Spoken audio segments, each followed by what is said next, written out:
Welcome to Weekly Digest, where we highlight the work of ministers of government as they push the administration's development agenda. Picking up from where we left off last week, the $17.4 billion supplementary budget approved by the National Assembly on Monday was needed urgently, says Dr. Ashni Singh, Senior Minister in the Office of the President with responsibility for finance. Dr. Singh said the funds were for the well-being of all Guyanese and for local institutions to perform their functions. These are initiatives, many of them are ongoing, many of them are extremely critical, many of them are needed now. In fact, I would say pretty much all of them are needed very urgently. The necessity for the financial papers was occasioned by the discovery of the gravity of the situation that we were facing, and also our recognition of the importance of an aggressive implementation schedule.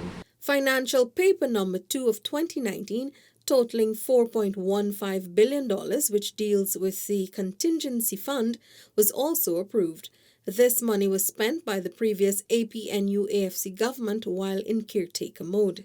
A tripartite agreement for the advancement of medical education in Ghana has been signed between the University of Ghana, the Georgetown Public Hospital Corporation, and the Ministry of Health.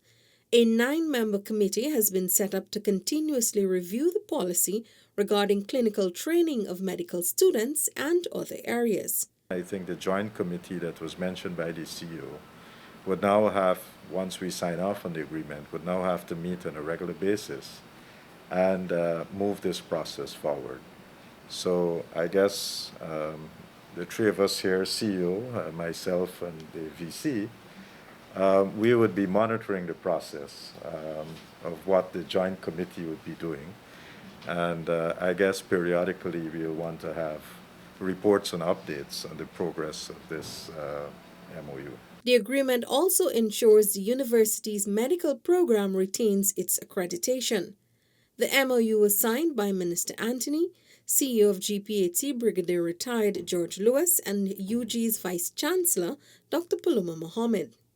14 container courtrooms to facilitate virtual hearings have opened at the Lusignan Prison East Coast, Demerara, to ensure speedier trials for inmates while also ensuring their protection during COVID-19. Attorney General and Minister of Legal Affairs, the Honorable Mober Anil Nandlal, said the historic and unique initiative is part of government's technological drive. The executive and the judiciary have joined hands together in creating a completely new addition to the criminal justice system. This was done without any compromise to the hallowed constitutional doctrine of separation of powers, which binds both institutions. Minister of Home Affairs, the Honorable Robeson Ben, said the new annexes will make up for time lost. He noted a more rehabilitative approach should also be taken towards inmates. And that could only be made possible when we undertake initiatives like these in terms of this virtual court system, and also too in the programs we are advancing now in respect of building new prisons here at Lusignan, which we have just initiated in terms of the foundation works. We intend to build just now, over the next year or so, much better circumstances, physical circumstances, rehabilitative circumstances for persons who find themselves here at Lusignan.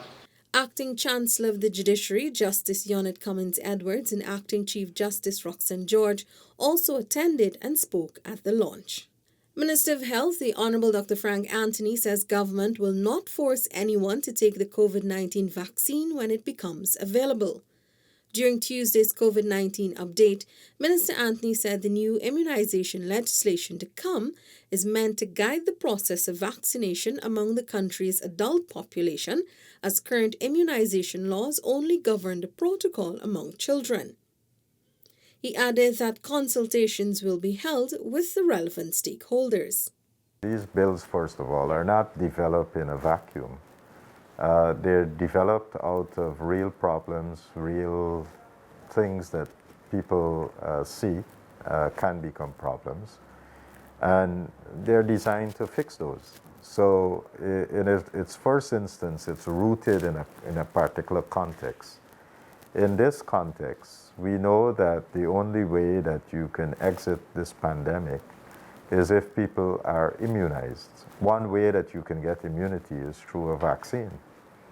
Now, if the legislative framework in the country does not provide for adults to get vaccines, then I think we have a challenge here. The minister is encouraging citizens to participate through their parliamentary representatives.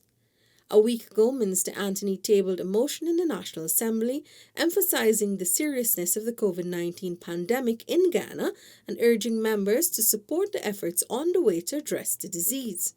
Dr. Anthony had explained that a greater percentage of the population needs to be immunized against the virus. Also on Tuesday, the Ministry of Housing and Water brought down the curtains on its 2020 Dream Realized Land Allocation Program. The final event saw 300 residents of Region 6 receiving their house lots. Minister of Housing and Water, the Honourable Colin Crowell, said the ministry was able to make its mark for the year in Regions 3, 4 and 6. The total allocations we'll be making within those three regions will accumulate to 3,600. And that, in under 5 months being in office, ladies and gentlemen, that is no easy feat. And we could not reach to this point today if we don't acknowledge the support and the role of His Excellency Dr. Mohammed Irfan Ali. The ministry initially had a 3,000 target for the year set by President Dr. Mohammed Irfan Ali. Minister Crowell also announced major infrastructure works for the region next year. Minister within the Ministry of Housing and Water, the Honourable Susan Rodriguez, said the ministry is keen on providing sustainable community hubs. We want to ensure that there is occupancy in all of our communities so that you can have neighbours, and that within your communities you can have businesses and shops and supermarkets that you can go to so that you can feel like you're part of a wholesome community. Minister of Agriculture, the Honourable Zulfikar Mustafa, and a team of officials on Tuesday visited several villages at Blackbush Polder Region 6 after receiving reports of cash crop farmers and residential areas being affected by flooding caused by inclement weather. Over the last 5 years, there were no cleaning with these machinery in the polder. So I intend to send about 4 pieces of machinery here to do all the works until the work are completed. Minister Mustafa said the survey will be conducted to determine the extent of losses and damage. Additionally, the minister noted that mechanisms will also be put in place to ensure 24-hour operation of the pumps and sluices. We have taken on some people from the community to monitor the sluices and the pumps so that they can have maximum drainage. The ministry's team included officials from the National Agriculture Research and Extension Institute and the Ghana Livestock Development Authority. Rehabilitation and reconstruction works will soon begin on 3 streets in the city. This exercise is expected to cost approximately $314 million. Minister of Public Works, the Honourable Bishop Juan Edgell, accompanied by Minister of Local Government and Regional Development, the Honourable Nigel Darmalal, Minister within the Ministry of Local Government and Regional Development, the Honourable Anand Prasad, and a team from the Works Ministry inspected the streets on Tuesday last. This is just part. The Affiance Road that I visited at Tamiri the other day is awarded. Houston, Horstelling, these back streets that, some people fix the front, and if you never walk and go down to see what's happening in the back where the taxis put up the people and they have to walk the long distances, we've gone there, we have worked, we have walked those streets, we have seen them, and we are bringing remedy. A contract to the tune of $275 million has been awarded for the reconstruction of the road that runs parallel to the University of Ghana. That road has been deteriorating for many years despite frequent upgrades. Another contract in the sum of $39 million was also awarded to XL Engineering to upgrade Owen and MacDougall streets in Kitty. Minister Edgell also on Tuesday announced that residents of Etringbang will soon be awarded a contract to the tune of $500,000 to clear the edges of the airstrip there. The minister made the announcement during a site inspection at Etringbang Airstrip, Region 7, County Mazaruni. 20 residents from Etringbang will, over a 5-day period, slash and remove the bushes on the sides of the 2,100-foot airstrip. The width of the airstrip is supposed to be 50 feet, however, only 34 feet is available for planes. The remaining 16 feet is overrun by bushes on both sides. The Guyana Civil Aviation Authority will have to supervise the installation of new cones to ensure we meet the regulations. Those cones will also be supplied by the Ministry of Public Works, our maintenance section. Safety of our people on road, water, and those who travel by air are priorities for this government. So whether it's our ferries, whether it's our roads, whether it's our airstrips, whether it's our airplanes that have to bring us into these parts, we want to emphasize safety, and everything will be done to ensure the safety of our people, the tourists that are coming, the Guyanese that are using it, and all and sundry. On Wednesday, Anson McCall Group of Companies, through the Anson McCall Foundation, donated 100 Amazon Fire tablets to the Ministry of Education. During the simple handing over ceremony at her Brickdam office, Minister of Education, the Honourable Priya Manikchan, announced that the tablets will be distributed to students in the hinterland. These will go mainly to hinterland children. We are doing sort of a pilot with the children who are presently writing CXE, who will be writing CSEC in 2021, and trying to give them not only the ability to be taught by teachers on the coast, but also to have support material uploaded onto these. And so this is very timely. The Education Minister lauded Anson McCall for its commitment to meeting community needs and thanked the team for the timely donation. Minister within the Ministry of Housing and Water, the Honourable Susan Rodriguez, has assured some 1,200 residents of Good Fortune, Essequibo Islands West, Demerara, Region 3, that they will receive improved water supply with the rehabilitation of the well in the community.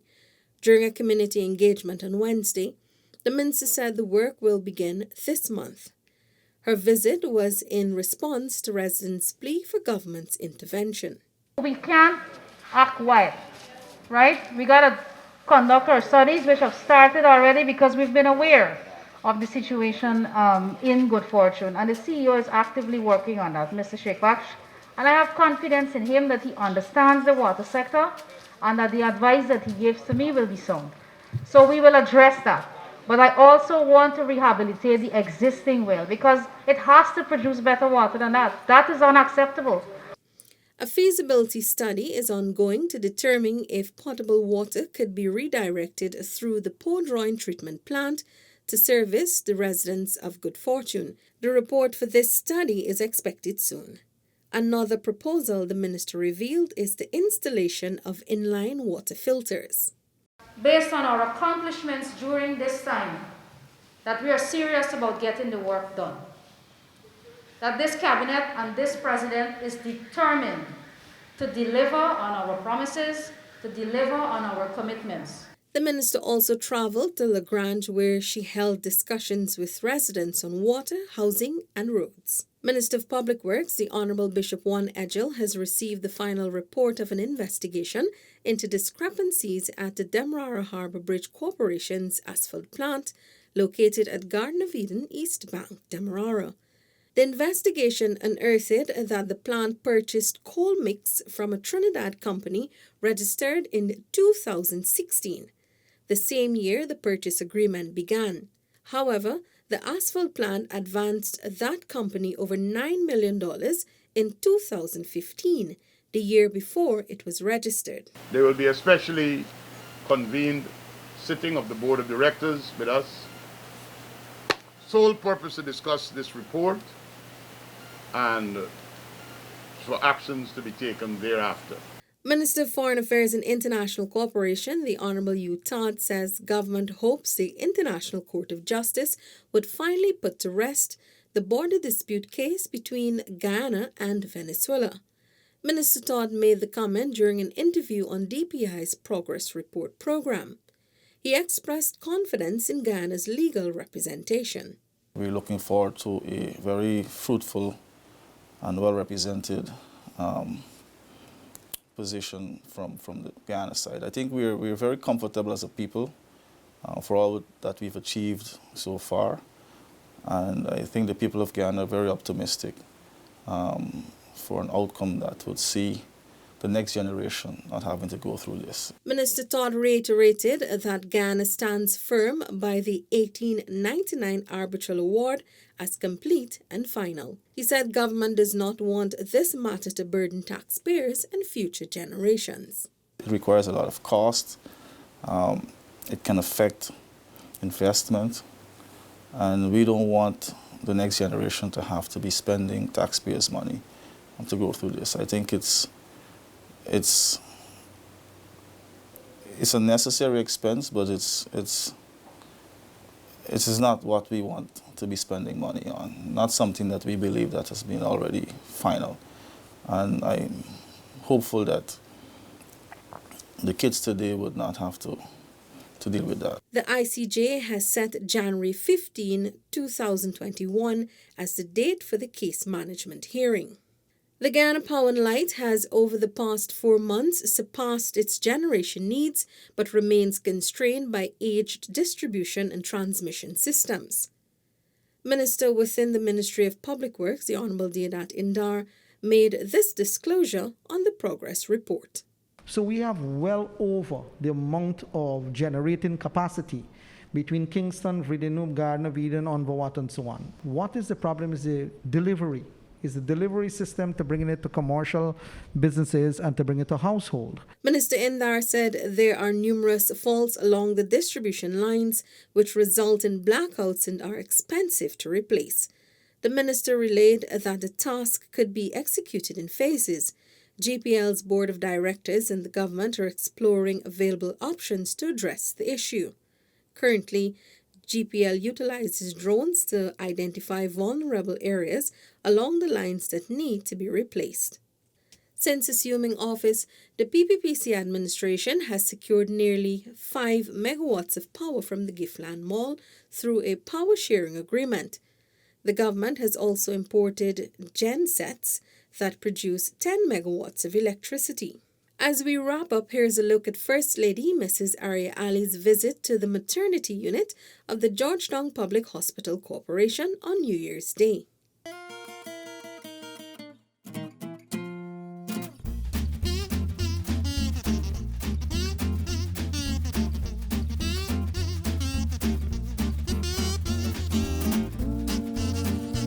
The First Lady thanked the maternity staff for their dedication in spite of the pandemic. I must commend you all in this COVID time.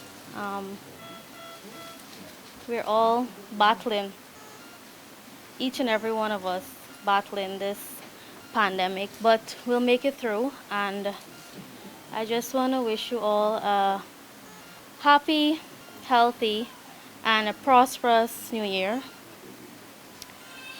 And stay safe. That's it for this edition of Weekly Digest. For these and other government-related information, do log on to our website, dpi.gov.gy, and our social media platforms as well. Goodbye.